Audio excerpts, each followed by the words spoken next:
Quiet! Quiet! Quiet! Quiet!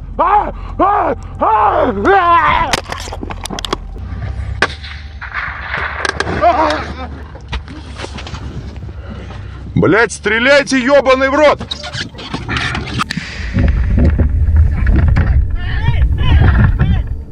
Hunting is meant to be calm, focused, a quiet moment to connect with nature, but sometimes that silence hides something far more dangerous. In this video, we will look at 6 of the most disturbing hunting encounters ever caught on camera. From hunters being mistaken for animals, to strange figures stalking the forest, and moments where nature fights back without mercy, these encounters are real, and they are absolutely chilling. Make sure you watch the whole video, because the last clip will make you question what's really out there. But for now, let's begin with the first disturbing encounter. A disturbing video appeared online in October 2022, posted by 2 YouTubers named Ted and Nick to their channel, The Hunting Public. The channel usually showcases peaceful time in nature, but this upload told a very different story. That day, Ted and Nick, along with their cameraman Greg, ventured into the remote wilderness of Missouri for a planned hunt. They started early in the morning at their first location, but after hours with no results, they decided to move.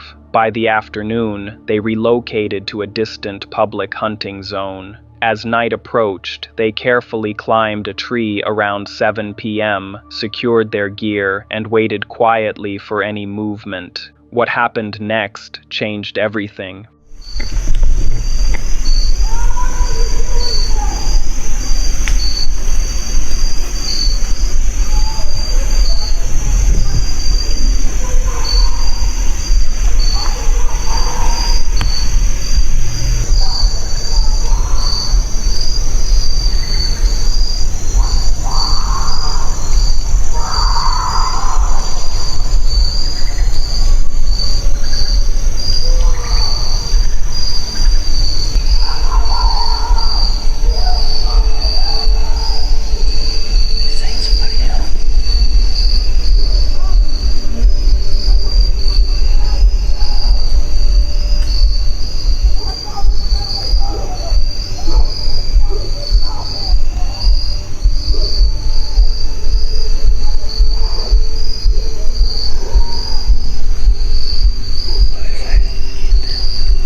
The moment the screaming drifted out of the forest, all 3 of them locked in place, stunned, listening closely as they tried to understand whether someone was in danger. At one point, the sound became even more disturbing. For several tense minutes, they stayed frozen in the tree, whispering and debating what they should do next. Then their worst fear became real when gunfire suddenly echoed from the same direction as the screams.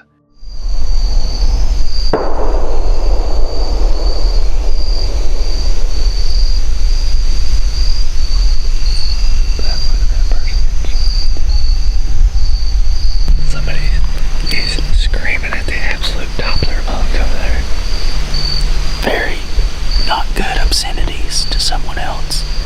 Right before that last gunshot, it sounded like a truck revving up or something, like in gravel, throwing gravel or something. Yeah. And then that gunshot was like, that one sounded like a rifle. The other one sounded like a handgun. But it was like blood-curdling screaming. I've never witnessed anybody screaming like that. Yeah.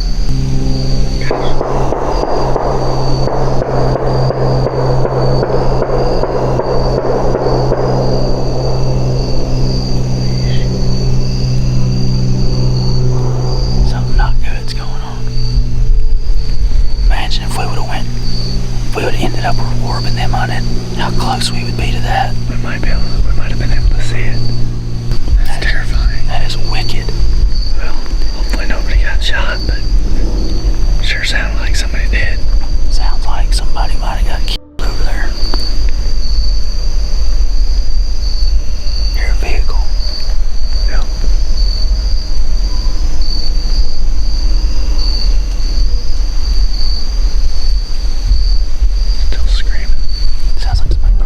When the shouting was followed by repeated gunfire, they realized the situation was far more serious, possibly life-threatening. With no phone signal in the wilderness, they had no choice but to leave and search for the nearest place to get help. Nick's looking up this house, the nearest house over there, so we can call somebody whenever we get out of here. We ain't got any service in here, so can't call the police and tell them to go over there and see what the heck's going on, but sounds like something off a dang horror movie over there. Pretty scary. Hoping nobody's getting killed or hurt over there.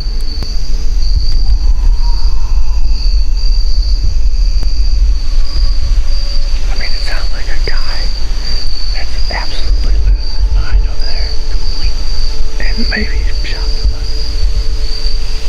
So we're gonna go ahead and get down. We got like a mile and a half walk out of here. All that stuff is just like 800-900 yards away. We're gonna get on down and get on out of here. Yes. I've heard some stuff that I feel needs to be reported to the police department. I was hunting, me and a buddy were hunting. We heard gunshots, but then for 30 minutes straight or so, there was lots of screaming and just people, obscenities, and it sounded like something really bad was going on over there, and there was 20 or more gunshots ended up happening, and then I could hear vehicles taking off. I have pins dropped on a map about how far we were from where we think this was occurring. We didn't know what to do, and we had no service, so we're trying to report and see if anything had been reported about there. After finally escaping the woods, they rushed back to their vehicle and immediately called the police to report everything they had seen and heard. According to them, officers responded quickly and entered the forest to investigate the situation. Despite a thorough search, law enforcement found no evidence of anyone injured or present. As of the video's release, the source of the screams and gunfire remains unknown, leaving behind a disturbing mystery about what may have happened in those woods. Surprised by that last one? Trust me, the next clip will make it look like a bedtime story. We move on to Yappy and his hunting partner, settled in a tree stand and expecting a peaceful day, when sudden gunfire shattered the stillness.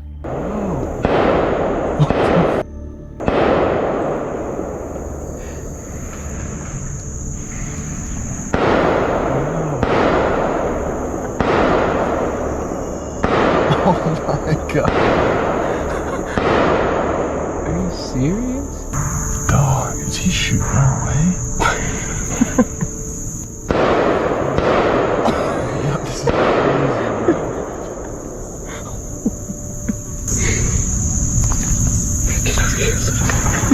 Hold up. Bro just wanted to dump a couple of clips. I guess, bro.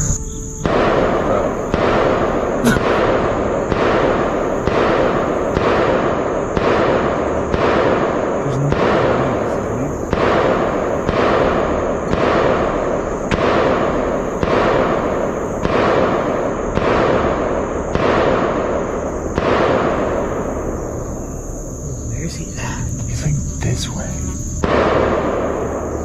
Dad. This is crazy. It wasn't just one round. Multiple shots rang out nearby, as if someone was cycling through weapons. They stayed where they were, still waiting on deer, but their attention kept shifting toward the forest. Something about the shooting felt off. Jason are currently just trying to shoot a doe. Something always happens to Jason. We are on one tethered platform, so if you didn't know, you should get tethered because it can hold over 500 pounds.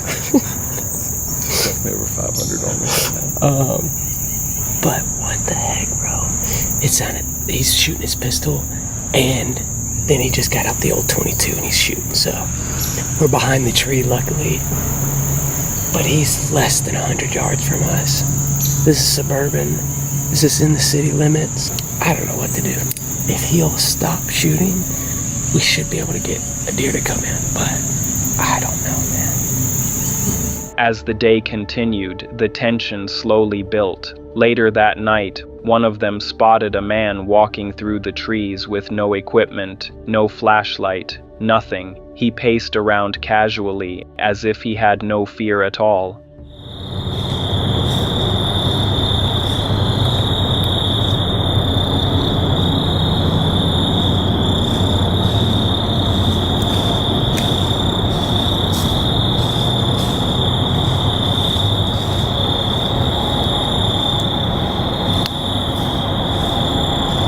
What you doing, brother? What you doing, brother? Excuse me, sir. Excuse me, sir. You love a good poacher encounter. I don't know what he was doing. He was walking, looking for something. He had his car parked up here. I tried to get down and talk to him and confront him, but when I yelled at him the first time, he stopped like he heard it. Then he kept walking, and I said, "Excuse me, sir, what are you doing?" And he ran to his car. So I got down as fast as I could, tried to get up to see what kind of car it was, maybe get the license plate number, but wasn't fast enough, and I think I lost my phone, so. Several days later, he saw the same man once more. This time he was sure he was dealing with a poacher. He called the warden, stayed nearby, and then confronted the man. Literally a guy hunting right here. Right next to my property. I'm calling the game warden right now. Hey, this is Tristan. I talked to you a while back about some hunter harassment stuff, and I have a poacher probably less than 20 yards from me in a stand. He came off an easement right here, and I was just seeing if I could get an officer out, or he's on city property.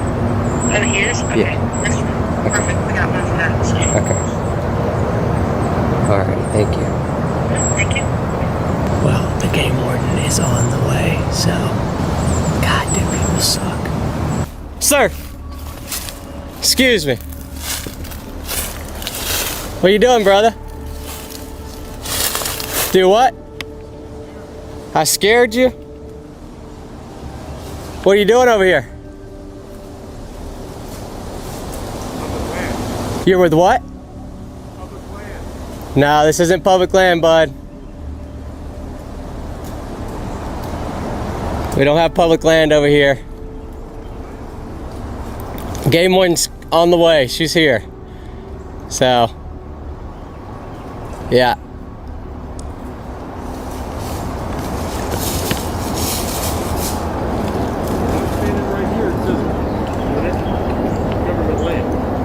Right, you can't just, it's not a WMA, you can't hunt over here.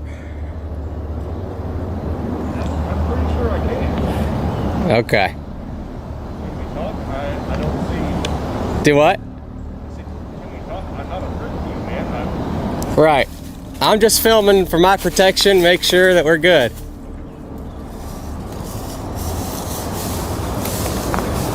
So you thought this was public ground? Access to the hunt area. I've skipped that step because it's not, I don't believe you, I do believe you. My thinking was wrong. My thinking was simply, this is government public land, so I had it wrong from the start. Right. Obviously I would be knocking on doors like you're telling me to do if my thinking was, now wait a second, this is not what it seems like. I need to talk to these people, build these relationships. Right. I admit I was wrong from the start, so. Yeah, he's just trying to help you out. Whether it's the county or it is Mr. Bob over here who has 30 acres right here, he has an affidavit with us. It's called a landowner affidavit. And if they have that signed with the DNR, then they're saying anyone that's hunting on that property, and usually it's because they've had a lot of problems with other people thinking the same way that you've thought. Your court date, they'll probably send you a certified letter, is what they've done in the past. Gwinnett County does it so different than all the other counties. The stranger argued that the area was public land, but it wasn't. After the warden arrived, the situation was explained, and fortunately, it ended peacefully. that was just a taste of the terror ahead. The next clip, let's just say, it's not for the faint of heart. A routine turkey hunt brought Rodri and his friend into the forest that day. They were experienced and comfortable, expecting nothing unusual. The woods were still, filled only with natural sounds around them. Hidden among the trees, they waited in silence. Then the calm was broken by a single gunshot.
Rodri felt immediate pain from a sudden impact. He had been struck by a bullet. A nearby hunter had misjudged his target, confusing Rodri's camo for a bird. Thankfully, the shot hit his leg and avoided anything life-threatening. He recovered physically, but the memory never faded. One small shift in aim could have ended his life. You think that was creepy? Just wait, this next clip is straight out of your worst nightmares. In this clip, two armed hunters move in on a moose. One fires a shot, but it fails to bring the animal down. Hurt and aggressive, the moose charges in response. The scene turns frantic as the injured animal lashes out, creating a violent and unpredictable encounter. Вон ребята на охоте.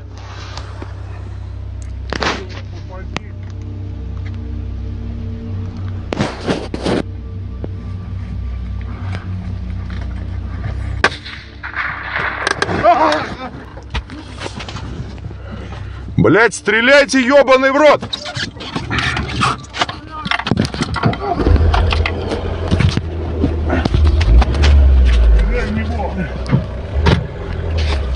Ой, бля. The video ends when the cameraman leaves the truck to aid the wounded hunter. The final result for both the moose and the hunter is never shown. Ethical hunting demands a clean shot. When that doesn't happen, the animal is left suffering, and it can result in serious harm. Think that was terrifying? Just wait, what's next will make your heart race like never before. An elk hunt in Idaho nearly turned fatal when danger appeared without warning. From the tree line, a mountain lion emerged and began tracking the hunter. Its pace was slow at first, calculated, but it soon started moving in faster.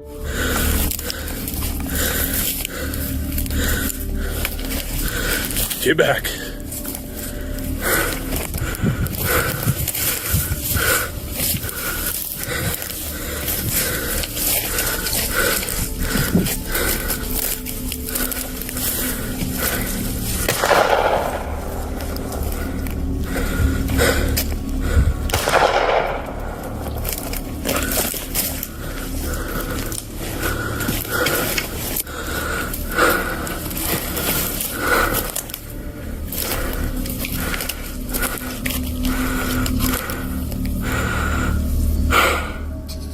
When the animal drew close and prepared to leap, the hunter had only one option. He fired his rifle, and the sound sent the lion retreating into the forest. If he hadn't acted at that exact moment, he likely wouldn't have walked out alive. We've saved the most disturbing for last. This final clip is not for the faint of heart. In early summer of 2017, experienced hunter Richard Wesley was bow hunting in Ontario's remote forest when a routine outing turned deadly serious. Without warning, he came face to face with a black bear at close range. He tried to stay hidden in the brush, hoping it would pass, but the open terrain offered no cover. The bear spotted him almost immediately and began moving closer.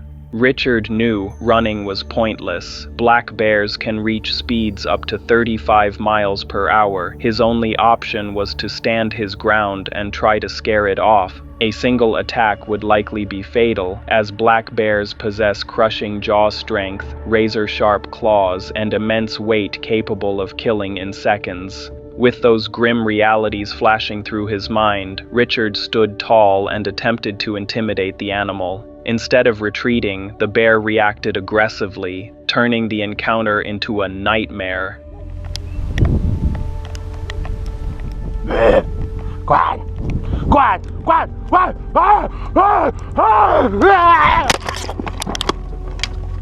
Instead of retreating, the bear suddenly charged, slamming into Richard and knocking him to the ground. In that moment, he believed his life was over, but as he fell, a stroke of incredible luck changed everything. The wooden bow in his hands was forced upward and jammed into the bear's mouth. The impact stopped the bear from biting into his arm and confused it just long enough for the animal to pull back and retreat. Against all odds, Richard survived. He escaped with only minor bruises and scrapes, but the emotional weight of the encounter lingered. The experience deeply affected both him and his family. Rather than confronting the trauma, he tried to downplay the incident and move on. Still, surviving that moment changed him, leaving Richard with a new perspective and a deeper appreciation for life. You've watched this far, but if you leave without subscribing, you'll never know what insane content you're missing next.